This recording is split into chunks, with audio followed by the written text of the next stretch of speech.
Hello everyone, what's up, and welcome back to another NinjaGo season review. Today we are taking a look at NinjaGo Dragons Rising Season 2, Part 2, which came out last October, and I've finally just now gotten around to seeing it. So yeah, I finished the season about a week ago now, I want to say, and I was planning on doing this video today anyway. But hey, talk about serendipity, because now we know when Dragons Rising Season 3 is coming out. It's like April 16th or something like that. So hey, pretty cool. So yeah, we're talking about Season 2, Part 2 today. And so I'll go over that mainly and then kind of talk about how I feel about the season as a whole. So this second part of Season 2 of Dragons Rising, I liked a lot. There's a couple little issues I have with it. It's not a perfect season, but in terms of the energy, the characters, a lot of the ideas that they are putting forward, it felt very like we're back to classic Ninjago. And when I first started watching this part 2 of season 2, I was going like, okay, I'll watch an episode like a week, and early on it was easy to do that.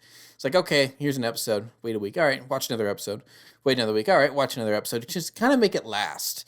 But then it's about halfway through, I watched an episode, I'm like, well, dang, now I need to figure out what happens next, so I watched the episode after that. I'm like, well, dang, now I need to figure out what happens next, so I watched the episode after that. I'm like, well, dang, now I need to know what happens next. And before long, I had watched half the season in one day, and I was done with it. So that whole watching an episode a week plan really only lasted about 2 or 3 weeks. Because I kind of got wrapped up into it, which I think is a good problem to have, because in my, Ninjago content on my channel has been sparse lately. I've really kind of post-crystallized. I've really taken a big break from it.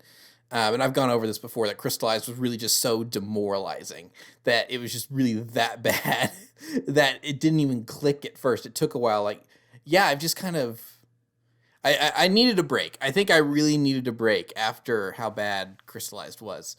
I liked season 1 of Dragons Rising, but looking back, it really felt kind of slow, and that's not necessarily a bad thing. But the picking back up where we left off and starting fresh, and really only having kind of at first very tangential connections to the original seasons, where it's like, yeah, you get Lloyd and they're at the monastery, and that's it. Everything else is like kind of brand new. So it almost felt like a different show. And to a degree, it kind of is a quote unquote different show, because it's a new writing team, and it was a newer way to do production. They weren't doing 11-minute episodes anymore. I think they're animating all this in Unreal now, if I'm not mistaken.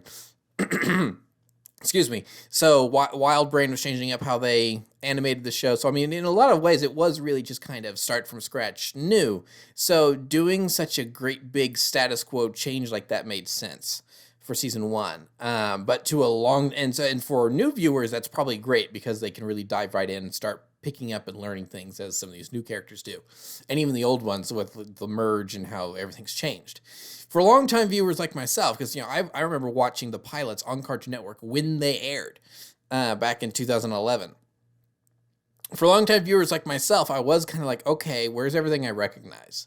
But they handled everything well, and I got through it. I'm like, it's like okay, I want to see the things I recognize, but I'm okay with the new stuff for now. And so far, they've done a really, really good job of combining the new stuff with the old stuff.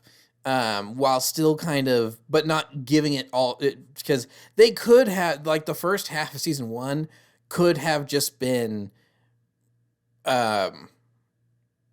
restoring the status quo, bring all the ninja back, Wu's back, and now you just got Eren and Sora hanging out with Ryu, and that's our kind of new additions to the ninja team.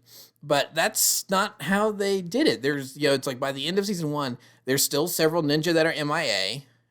Jay got like a very quick 3-second, very short cameo. Was Cole in the first season? Or was he not introduced until... No, Cole was in the first season. He was in the first season. Because that's when because that's right. Yeah. Cole's in, but he wasn't in part 1 of season 1. He was in part 2 of season 1. So that's where I was getting mixed up. So Cole wasn't in it very much. Nia kind of came along near the end. Kai kind of went off and had some side adventures, so he wasn't around all the time either.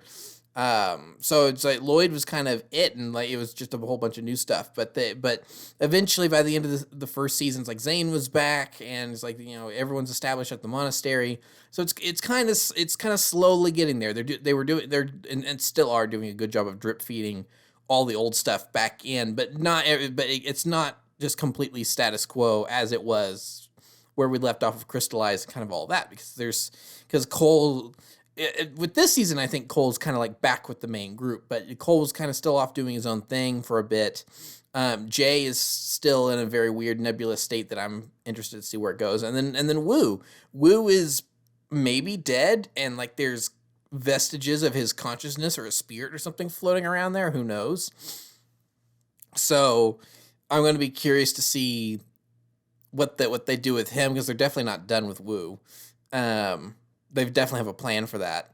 But so liked season 1.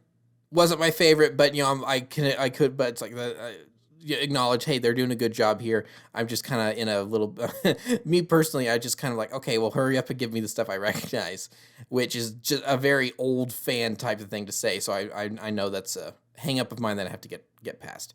Season 2 part 1, I liked a lot better. I remember saying in my review for that first half of season 2, there's a joke that Cole and Zane have about how it's like, they're basically going off half cocked without a plan, and that they used to do that all the time, and so it feels like just like old times. Like, yes, it does. I'm loving this, and yeah, part 1 of season 2 was really good. It did feel like a little bit more classic Ninjago, but with all the new stuff sprinkled in, and I liked that. I thought they did that very well. So if part 1 was like this perfect combination of here's a bunch of new stuff, and then you've got enough of kind of old stuff on the side sprinkled in to make it feel kind of warm and cozy and familiar while still being pretty new. Season 2 is the reverse of that, but it's not a bad thing, where it's very familiar to longtime Ninjago fans, and the new stuff is very fascinating and entertaining, and really got me invested. And I think that, to me, part 2 of season 2, I think is the strongest. Is the strongest part of the 4 parts we've had. I think it's maybe the strongest part so far, because it's kind of like a not quite an execution, but it's kind of in terms of vibes. I'm more talking about in terms of just how it feels.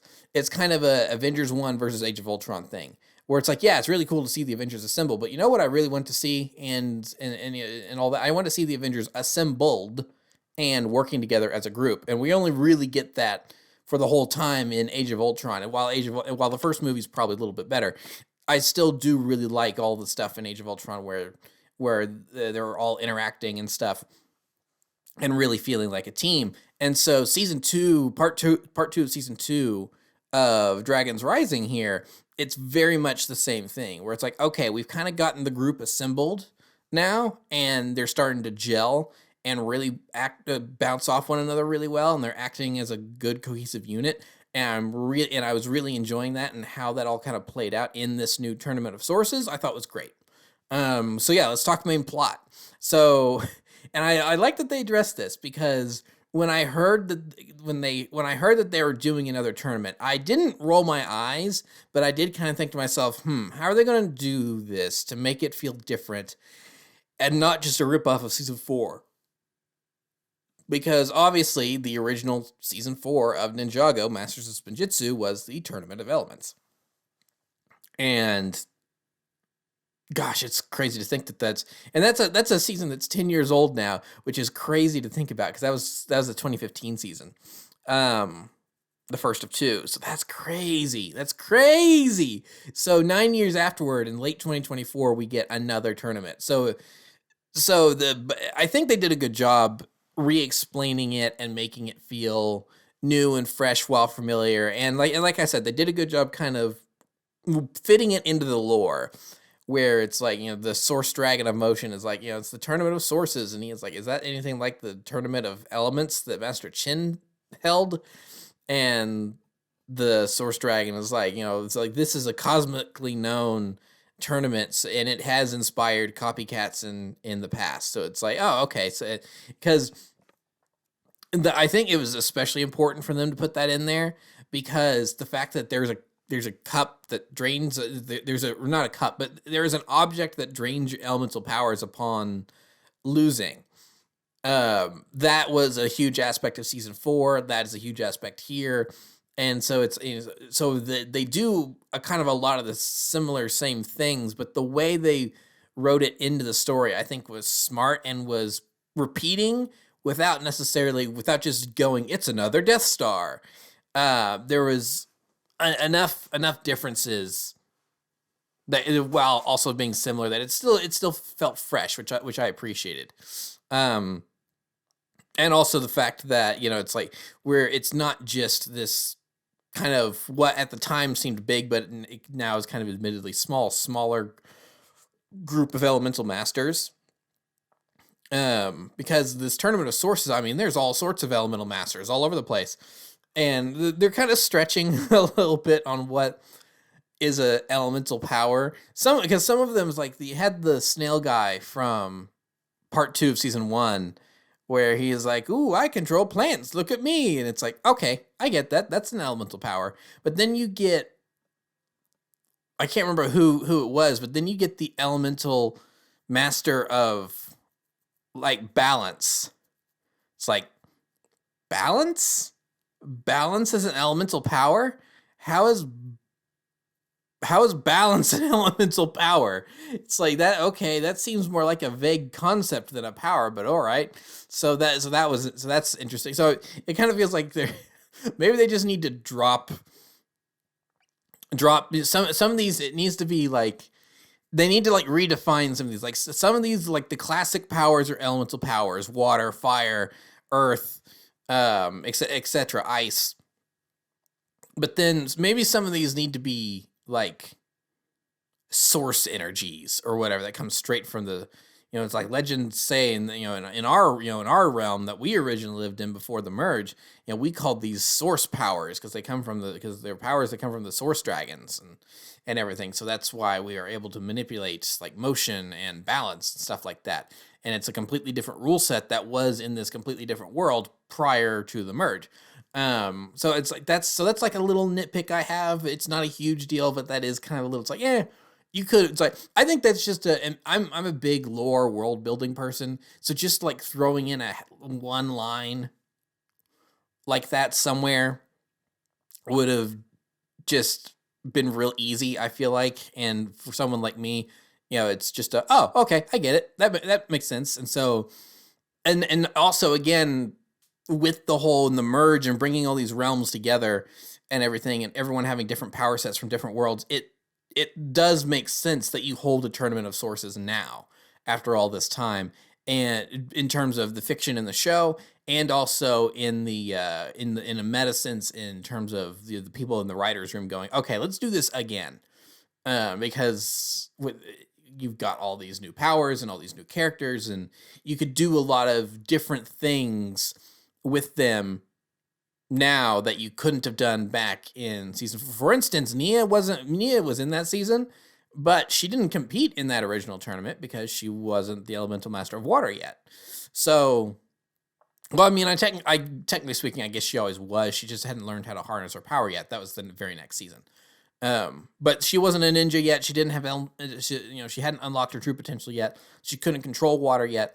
So she didn't get to compete in that tournament, but here she did. And that was interesting and to watch and fascinating to see. So it's stuff like that. And then it's like, how do some of these different and new powers go up against one another? Like, I did actually like talking about the elemental master of balance, their battle with Sora. It's like, and Sora using her tech powers to reconstruct the arena and win the challenge and everything. A lot of that was cool. So yeah, it's like seeing the execution. I didn't mind them going back to the well, so to speak, and redoing some story setup ideas that we've done, 10 years in the past. And it was welcome. I think it all played out well, for the most part, because I do kind of have a couple questions about the villain's plan. So obviously, Noct and his sister, whose spirit ended up leaping into Jordana at the end of part one, they went around and they murdered the Arc Dragons to use their special horn materials to pierce the veil between realms and rescue the other Forbidden Five. Now, an issue I have with this plan, because I was like, okay, they're villains. It kind of makes sense. You know, the way they write it into the show, I think works in terms of the lore and everything. However, there is one qualm I have with it, and I don't know if anyone else really picked up on this, but they say repeatedly that they need every single elemental power in order to accomplish this. But there is at least one elemental master whose power they don't have.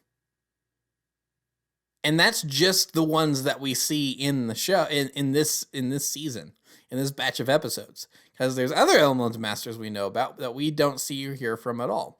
So they say that they need all the elemental powers, but they don't have Kai's. They don't have fire. Now they have heat from Wildfire, who I adore. Wildfire is quickly becoming maybe my new favorite NinjaGo character. She's just a blast. I love her so much. So they have heat from Wildfire, but they don't have actual fire from Kai. And they make it in the last season, I'm pretty sure they made the distinction that while they're very similar, they are different. So does the ritual not care that they're really that? And it's like, it's fire, I'll count it. Is that what does the ritual do that? So it's like, okay, maybe that's their excuse. But then there's at least two. Like I said, there was at least two other elemental masters that I can think of. That three that I can. No. I was right, just two that I can think of whose elemental powers, as far as I'm aware, are not represented at all in this season, and that is Metal and Speed from Karlov and Griffin Turner, because they are not in this season. And I'm a little saddened by that, because this would have been the perfect time for those two characters to make a return. I would have loved to see them, but it was a very busy season, so I guess I kind of understand why they didn't show up. And you had all these other news side characters. But so again, it's one of those things where it's like, if you really look at the bad guy's plan too closely, it falls apart a little bit. It's like, well, but you didn't have all the elemental powers. Did you just need a bunch of them? Because if you needed just like a bunch of them, then okay, that's fine. But you need to stop saying you needed every single elemental power, because you don't have Kai's and you don't have Speed or Metal. So yeah, problem there. But that's not a huge issue. I'm not going, season's ruined, horrible show, let's pack it up and go home, because it's like okay, because like little issues like that are really kind of nitpicks overall compared to the general how everything else plays out. I think that's more just a case of dialogue not being as clear as it could, rather than it being a overt plot hole. So I don't really think it's a huge deal. Because I thought of that like immediately when the villains unveiled their plan. Like, we need every elemental power. I'm like, okay, but you can't have that because Kai's still trapped in another verse or whatever. And then they get everyone out anyway. I'm like, okay, I guess you didn't need that, but I don't care because I'm having too much fun and this is too exciting and they're doing it. And everything else is done so well that I'm enjoying this. So yeah, a lot of the new side characters are really fun. I'm trying to remember a name here. Shoot, I'm drawing a blank. This is embarrassing. Roby, that's who I think I'm thinking of. Yeah, Roby, the tournament master. He was a lot of fun, and now I want to see, like in a future season, I want to see Roby and Dareth do something together, because those are two characters that I think would fit together very, very well. And we've not seen Dareth since the merge. So those are two characters that I really kind of want to see interact with one another now. And then Frack, Aaron's friend from when they were kids prior to the merge. And him being a serpentine, I thought was also an interesting touch. Now, clearly, they're just reusing the Merlopian eel people skin and calling him a serpentine instead of making a new serpentine mold. But I get it. Frack, I thought was an interesting addition because at first, with him being aligned with Roz, I really thought that it was going to be a whole Aaron's going to watch him fall to the dark side or whatever and shatter his goodness. And then, obviously they were kind of leading Aaron down a similar path where it's like he's got these trust issues and is trying to find his parents, and it was kind of seeming as time was going on becoming more clear that maybe he was going to ally himself with Roz, and so then that would be like another thing that would help him make that decision, is that he's got this friend on the other side, so to speak, that he would be comfortable and familiar with. But they kind of did the opposite of that, where Aaron has kind of gone over to Roz's side, and Frax maybe going to join the ninja because he realized that Roz was a bad guy after all. So I find that really interesting. I think that was done well. I'm really happy that so far with Dragons Rising, pretty much every new character that they've introduced has added something to the world and has been an interesting character that I want to learn more about, as opposed to some of the new characters that were introduced in the 11-minute era where it's like, okay, I don't really care for some of these people, like the mayor in Crystallized or the new ninja in Crystallized. It's just like, okay, what are you doing here? It's like a lot of people in Crystallized. And then those characters sort of like, no, it's I've gone over Crystallized before. I don't need to rag on it again. So yeah, Aaron's story I thought was done well, and it was kind of sad to see him be upset with Sora and them kind of have a little falling out and everything. It's like, oh no, I'm upset here. It's because they have been such good friends. Now it's like I don't know. I think it's maybe not a leap, but I think him being that mad and upset at her and just like totally going, all right, I'm like, because he kind of just decided to like ditch her like almost immediately. That maybe I think was a little quick, but so that could have maybe been drawn out a little bit more. But there was so much else going on that I kind of get it. So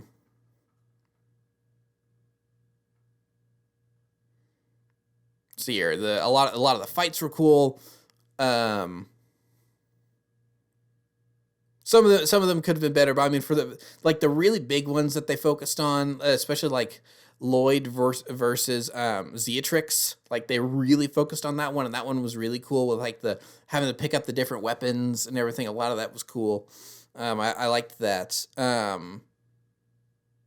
So maybe another slight nitpick I have, but I think this is maybe a nitpick that's going to get erased, so I hesitate to call it a nitpick. It could just be subterfuge on the act of the writers. But who the heck is Roz serving? Because they've shown all of these instances of Roz talking to people, and I thought they made it pretty dang clear that he's been in service of the Forbidden Five this entire time. Because he's been familiar with them and everything, and etc. But then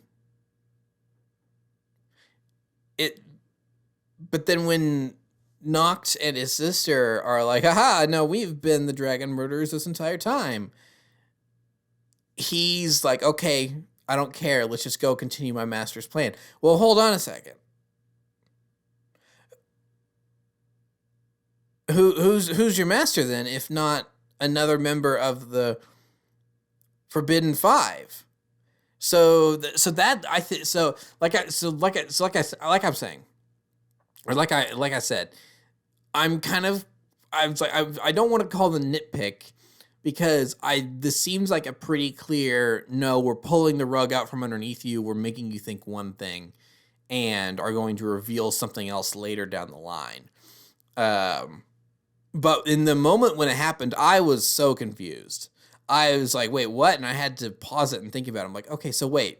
So he's not serving the five, whatever. It's like, so that's the only then. So it's like, that's the only reason I'm really calling it out as maybe a quote unquote problem, is that it initially confused me and I had to sit and really think about it. It wasn't something that automatically became clear of, oh wait, so he's not with them. I had to, because they've had so many instances of, it seems like he's been communicating with, and there's not really been a prior to like that, the beginning of that episode where it's like knocked and not, and his sister and Jordana's body, it seemed like they were conspiring against him. But even that, I just like, oh, okay, so well, Noct and like, these are all bad guys. It would not have surprised me for Noct and his sister to betray the other Forbidden Five and Roz. So I just kind of thought that they were kind of on their own and doing their own thing. But no, all the Forbidden Five were planning to betray Roz, and that's fine because he wasn't serving them anyway. It was more like this kind of shaky partnership with whoever's actually pulling the strings and trying to seemingly undo the merge. Interesting. So that's all very fascinating to me, and that was one of those things I was like, wait, what? And I was like sitting on the edge of my seat when all this was happening. I was like, huh? So yeah, so that's cool. I will say that I've got two, and these are kind of holdovers from season 2, part 1. They're not really so much issue. They're not really that bad of issues from season 2, part 2. They're more problems with season 1, part 1, or season 2, part 1 rather, where there's just, the more I think about it, the whole shatter your goodness thing, I think that's just silly. I wish they could have come up with a better way to put that, because it's like, no, he'll shatter his goodness. It's like, okay, that's really lame. I don't like that. Now, in the concept, the premise of it, I'm fine with. It's them actually saying they'll shatter their goodness. That's what I have. That just sounds really lame and like babyish. I really wish they would have just said, it's like, no, they'll be corrupted with dark energy or something, because that's like weird and mystical and everything. It's like, okay, that's fine. So it's like, it's literally just a semantics thing with me. I just don't like the fact that they just say over and over, they're going to shatter their goodness. He has no goodness left to shatter, blah, and his goodness is gone. It's like, okay. So it's like, but that's not a huge deal.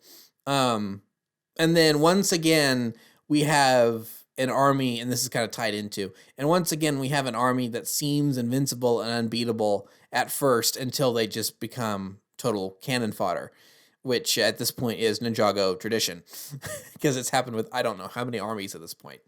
So yeah, the Wolf Mask guys, kind of pushovers, as with the Ninjroids before them and the Crystal Warriors, and a whole bunch of other bad guys. But whatever, I'm kind of used to it with Ninjago at this point. So when they were having enough of an issue with these guys at the start of the season, and then by the end of it, anyone can take on one of these supposedly super powerful Wolf Mask guys, even when they're like extra beefed up by Noct. It's like, okay, you know what? It's Ninjago. That's one of those things I just need a hand wave, and it's like that's just a normal thing at this point. So, and I think the final thing I want to talk about before I go is Jay's his one substantial appearance in this season. Gosh, it's like, if you've watched my Ninjago content for any amount of time, you'll know that Jay is up there in terms of my favorite characters on the show. Any character that can make me laugh consistently, like Jay does, is usually a good contender to be in the running for one of my favorite characters. And I just think a lot of the depth that they've given him over the years, like him being the ninja focus and Skybound and everything. I just really like what they did with him kind of in the what is now the early seasons of the show, which is crazy to think about. Because there's been more seasons post Skybound now, I think, than there were seasons before Skybound happened, which is because I don't even know what season we're on anymore. It's all confusing. Because let's see here. Fire Ice chapter was 11. Prime Empire was 12. Then Master of the Mountain was 13. Seabound was 14. Crystallized was 15. So Dragon's Rising 1 would have been 16, which makes this season 17. This is if my math is correct there, which I think it is. That's 17 seasons of the show, which means it's been 11 seasons since Skybound, which was season 6 when the show was only 5 years old, which is or something like that, which is bonkers to think about. So yeah, so they're definitely doing something different with Jay here, and I don't know how I feel about him becoming a villain. I doubt he's going to stay a villain. It's one of those things. I fully expect him to eventually be heroic again. Whether or not he retains his memories, I don't know. I kind of hope a little bit that he gets his memories back. Because here, and looking at some of the discourse online since I finished the show, I know that there's some people that are apprehensive of the idea of him getting his memories back, because then he's going to revert back to what he's always been. I understand that fear, but I don't know if that necessarily is the case of what would happen, because I think it's totally possible that he gets his memories back and then has to kind of, and then like a lot of his root personality does return, but then now there's this kind of darkness to him, and he has to kind of live with a lot of the things that he did while his memory was while he did have amnesia. And how does that affect baseline normal Jay as we know him as a character, and his relationships with all the other characters, specifically Nia, of course. Gosh, I feel for Nia. It's like her saying that you're the love of my life and everything. I don't want to fight you. And then having to win that round, and then having his power taken from him and it being given to her and everything. I was kind of like, wow, this is, I mean, it's simple. It wasn't too complex in terms of what was going on, but still, it was. I think it was effective, and I was kind of like, no, I just want things with these characters. It's like, make it go back to the way it was. No, I don't like them. I don't like seeing them in pain. So yeah, I wonder if part of the reason they're doing this is the new set of writers kind of, quote unquote, committing to a big change that the last set of writers wouldn't do with Nia when it came to Seabound. Because as I've said with Seabound, that season is amazing. The ending to that season is perfect. And it's really annoying that Crystallized then comes around and just reverts her back to normal. Allowing her to retain her personality and identity, I'm fine with, but I really wish she had just stayed a weird water person, and that would have added like a whole new dynamic to the show. But of course they reverted all that, and so that it's like it might, Seabound sort of kind of might as well not have existed, except for the fact that we've got Merlopian character models running around all over the place now.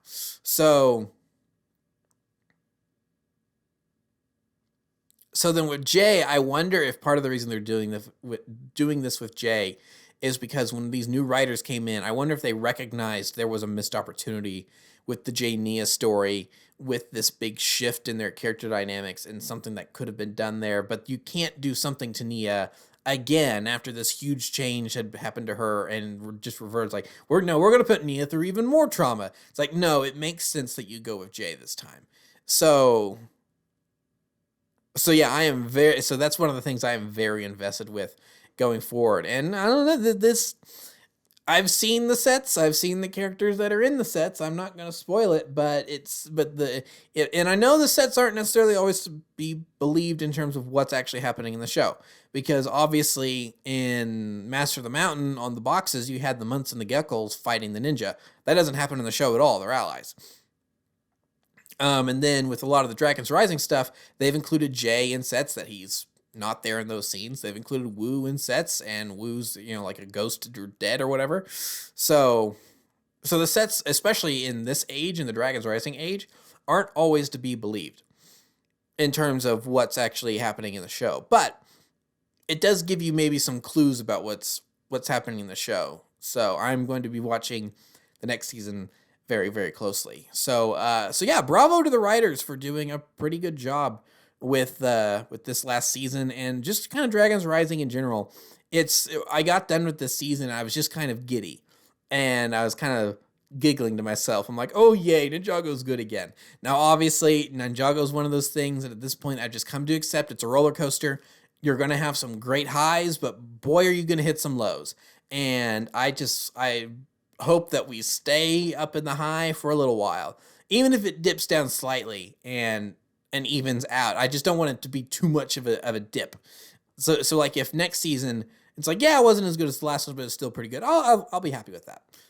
Just as long as we don't get back to like crystallized territory, because I don't think anyone wants that. But yeah, I really enjoyed this season. It was fun.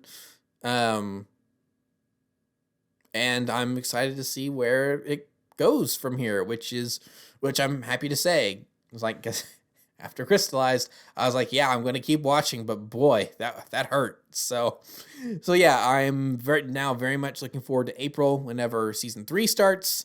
And now that I'm kind of more invested again, I think I'm going to be more on top of that one, and going to watch it and get it reviewed and everything much quicker this time compared to these last couple season reviews for Ninjago. So now, of course, that's my plan, but with work schedules and everything, am I actually going to be able to make that a reality? Who knows? But like I said, that's what I'm planning on for right now. So yeah, anyway, that'll be it for Dragon's Rising Season 2, Part 2. And so thank you for watching. Remember to like, comment, subscribe, all that great stuff. Remember to follow me on Twitter and Instagram. Those links are in the description below, and I'll see you guys next time. Thank you so much for watching, and goodbye.